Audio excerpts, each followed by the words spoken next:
చూస్తున్నారు హెజ్బుల్లాకు కోలుకోలేని దెబ్బ తగిలింది. హెజ్బుల్లా చీఫ్ హసన్ నస్రల్లా హతమయ్యాడు. హెజ్బుల్లా ప్రధాన కార్యాలయంపై వైమానిక దాడులకు దిగింది ఇజ్రాయెల్. దీంతో అక్కడ భవనాలు కూడా ధ్వంసం అవుతున్నాయి. మరి ముఖ్యంగా ఇటు హెజ్బుల్లాకి సంబంధించిన స్థావరాలని టార్గెట్ గా చేసుకుని వైమానిక దాడులకు దిగుతోంది ఇజ్రాయెల్. ఈ నేపథ్యంలోని దాడిలో హెజ్బుల్లా చీఫ్ నస్రల్లా మృతి చెందారని ప్రకటించింది ఇజ్రాయెల్. ఇంకా ధృవీకరించలేదు హెజ్బుల్లా. నస్రల్లా ఉన్నతాధికారులతో సమావేశంలో ఉండగా పక్కా సమాచారంతో వైమానిక దాడికి దిగింది ఇజ్రాయెల్. దాడుల్లో భవనం పూర్తిగా ధ్వంసమైంది. నస్రల్లా కుమార్తె కూడా మరణించినట్లు ఇజ్రాయెల్ ధృవీకరించింది. ఇటీవల హెజ్బుల్లా నంబర్ 2 అఖిల్ సైతం హతమయ్యాడు. నిన్న కీలక కమాండర్ మహమ్మద్ అలీ సైతం హతమయ్యాడు. ఇజ్రాయెల్ వైమానిక దాడులు, రాకెట్ల దాడులతో హిజ్బుల్లా వెలవెల్లాడుతోంది. విజువల్స్ మీరు చూస్తున్నారు. ఈ కథను మిమ్మల్ని కాస్త కలవరపరచొచ్చు. అయితే మిమ్మల్ని కలవరపాటు గురి చేయడం ఆర్టీవీ ఉద్దేశం కాదు. ప్రపంచవ్యాప్తంగా ఎటువంటి పరిణామాలు చోటు చేసుకుంటాయో మీకు చూపించే, తద్వారా మీకు అవగాహన కల్పించడం, మిమ్మల్ని అప్రమత్తం చేయడంలో భాగంగానే ఈ కథను చూపించడం జరుగుతోంది తప్ప మిమ్మల్ని కలవరపాటు గురి చేసే ఉద్దేశం ఆర్టీవీకి ఎన్నడూ లేదు. కానీ ఇటువంటి కథనాలు చూసినప్పుడు కాస్త కలవరపడి గురే అవకాశం ఉంటుంది. కాబట్టి దీనికి సంబంధించి దగ్గర జాగ్రత్తలు తీసుకోవాలని చెప్పి ఆర్టీవీ సూచించడం జరుగుతోంది. బ్రేకింగ్ న్యూస్ చూస్తున్నారు. హెజ్బుల్లాకు సంబంధించి హెజ్బుల్లాను తుదమట్టించడమే లక్ష్యంగా ఇటు ఇజ్రాయెల్ తమ పావుల్ని కదుపుతోంది. ఇటు సదరన్ లెబనాన్కి సంబంధించి దాడులను వేగవంతం చేస్తుంది. హెజ్బుల్లాను పూర్తిగా అంతమొందించడమే. విజువల్స్ మీరు చూస్తున్నారు. ఆ ఐరన్ డోమ్ వ్యవస్థ అదుగు హెజ్బుల్లా ప్రయోగించిన రాకెట్లు కావచ్చు, లేకపోతే వైమానిక దాడులకు సంబంధించి కావచ్చు, వాటి వెంటనే ఇజ్రాయెల్కి సంబంధించి ఇటు ఐరన్ డోమ్ వ్యవస్థ వాటిని గాల్లోనే పేల్చేస్తుంది. ఒకసారి లైవ్ ఆడియో కూడా చూద్దాం.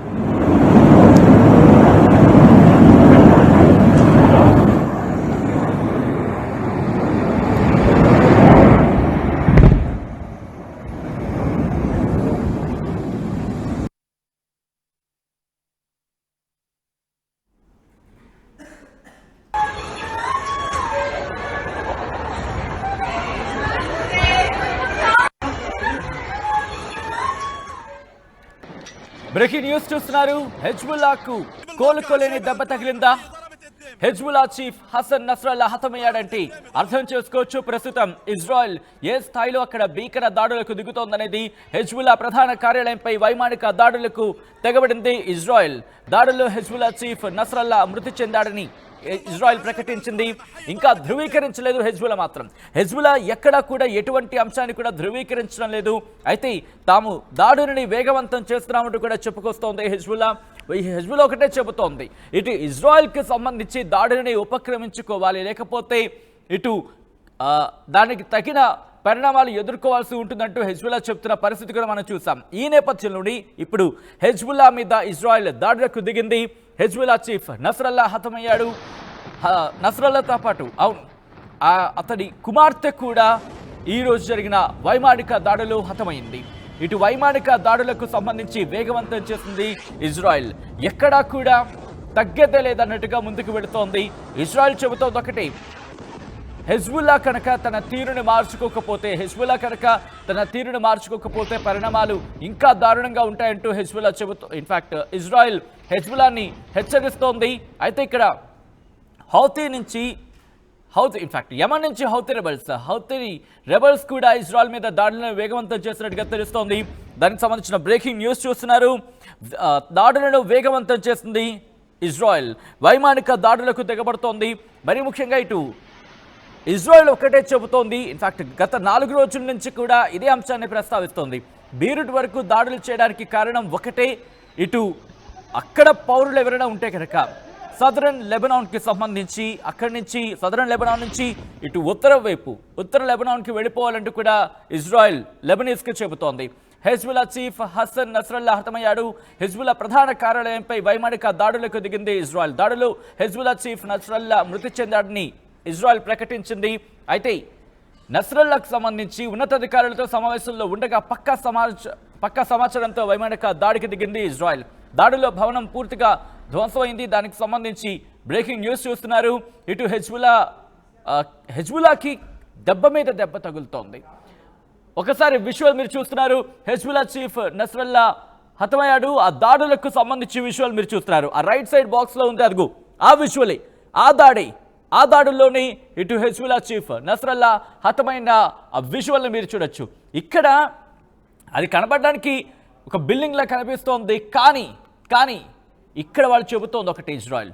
అక్కడ సాయుధాలని అంటే ఆయుధాలను కావచ్చు, లేకపోతే రాకెట్లు కావచ్చు, వాటిని ఉంచారు. దాంతోపాటు హెజ్బుల్లాకి సంబంధించిన కీలకమైన కమాండర్లు వాళ్ళు అక్కడ ఉన్నారు, మీటింగ్ పెట్టుకున్నారు. ఈ నేపథ్యంలోనే దాడికి దిగాం తప్ప మాకు వేరే కారణాలు కాదు.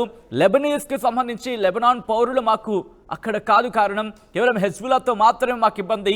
ఆ నేపథ్యంలోనే హెజ్బుల్లాకు సంబంధించి మాత్రమే, హెజ్బుల్లా టార్గెట్గా మాత్రమే మేము దాడులకు దిగుతున్నామంటూ కూడా చెప్పుకొచ్చింది. ఒకసారి విజువల్ మీరు చూడొచ్చు. ఒక్కసారిగా 1, 2, 3 అదుగు అక్కడ ఆ పేలుడు మీరు చూస్తున్నారు. ఆ పేలుళ్లలోని ఇటు నస్రల్లా హతమైనట్టుగా తెలుస్తోంది. నస్రల్లా కుమార్తె కూడా వైమానిక దాడులు హతమైనట్టుగా తెలుస్తోంది. ఒక్కసారిగా పరిస్థితులు మారిపోయాయి.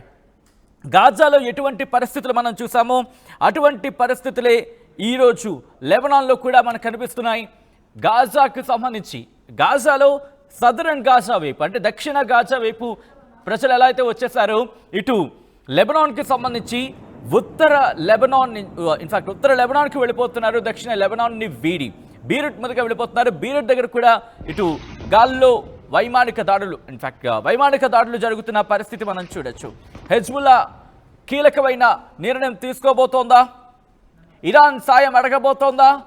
ఇరాన్ ఇప్పటికే మద్దతు ఇస్తోంది హెజ్బుల్లాకనే మాట వినిపిస్తున్న తరుణంలో ఇప్పుడు ఇరాన్ నేరుగా రంగంలోకి దిగబోతోందా? రంగంలోకి దిగి ఇజ్రాయెల్ మీద దాడికి దిగే అవకాశం ఉందా అంటే కనుక ప్రస్తుతం ఇటువంటి చర్చ జోరందుకుంది. ఇజ్రాయెల్ మిలిటరీ ఒకటే అంటోంది, హెజ్బుల్లా నాయకుడు హసన్ నస్రల్లా హతమయ్యాడంటూ కూడా చెప్పుకొస్తోంది. ఇటు ప్రముఖమైన న్యూస్ అవుట్లెట్స్ అన్నీ కూడా, వెబ్సైట్స్ కావచ్చు, లేకపోతే అంతర్జాతీయ వార్తా సంస్థలు కూడా అదే అంశాన్ని ధృవీకరిస్తున్నాయి. హెజ్బుల్లా మాత్రం ఇంకా ధృవీకరించలేదు. రిమెంబర్, హెజ్బుల్లా కూడా ఎక్కడ ఇంకా ధృవీకరించలేదు. హెజ్బుల్లా మాత్రం ఈ అంశాన్ని ఇంకా ధృవీకరించాల్సిన అవసరం ఉందా అంటే కనుక బహుశా ఉందని అనుకోవచ్చు. ఎందుకంటే కనుక ఇప్పటికే ఇజ్రాయెల్ హెజ్బుల్లా దాడిలో 41,000 పైచిలకు పాలస్తీనియన్లు మృతి చెందారని తెలుస్తోంది. అయితే ఇక్కడ దాదాపుగా ఈ దాడుల్లో ఇన్ఫాక్ట్ ఇది కాకుండా 96,000 మంది గాయాల పాలయ్యారని ఇటు ఇజ్రాయెల్కి సంబంధించి మిలిటరీ చెప్తున్నట్టుగా తెలుస్తోంది. కొన్ని న్యూస్ అవుట్లెట్స్ అంశాన్ని ధృవీకరిస్తున్నాయి. అయితే పరిస్థితులు సర్దుమణగాలని చెప్పి ప్రపంచ దేశాలు కోరుకుంటున్నాయి. ఎందుకంటే ఈ పరిస్థితి కనుక శృతి మించితే తీవ్రమైన పరిణామాలను ప్రపంచం చూడాల్సి వస్తుంది. ఎవరికి మద్దతుగా వెళతారు? ఎందుకంటే ఇప్పటి వరకు కూడా హమాస్కి ఇజ్రాయెల్కి మధ్య ఈ యుద్ధ వాతావరణం, కానీ ఇప్పుడు లెబనాన్ని తాకింది. పూర్తిగా లెబనాన్ మీద ఇంపాక్ట్ ఉంది, కానీ హెజ్బుల్లా టార్గెట్గా ఇజ్రాయెల్ అంటుంది, కానీ ఇంపాక్ట్ మాత్రం లెబనాన్ మీద కనిపిస్తోంది.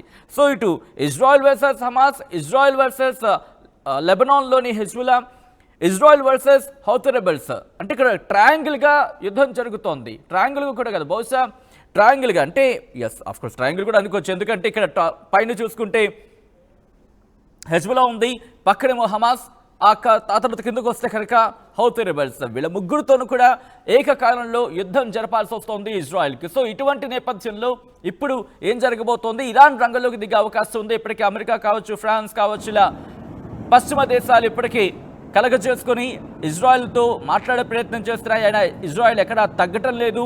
ఒకవేళ ఇరాన్ కావచ్చు, మిగతా ఎవరైనా కవ్వింపు చర్యలకు దిగుతాయా అనే అంశానికి సంబంధించి పెద్ద ఎత్తున చర్చ జరుగుతోంది. ఏం జరగచ్చు? ఇరాన్ కనుక మద్దతుగా వెళితే కనుక బహుశా అది మరొక ప్రపంచ యుద్ధానికే దారితీస్తుందన్నది ఎటువంటి అతిశయోక్తి లేదు. ఒకసారి ఇజ్రాయెల్ హెజ్బుల్లా మధ్య ఎటువంటి భీకర దాడులు జరుగుతాయనేది ఒకసారి చూసే ప్రయత్నం చేద్దాం.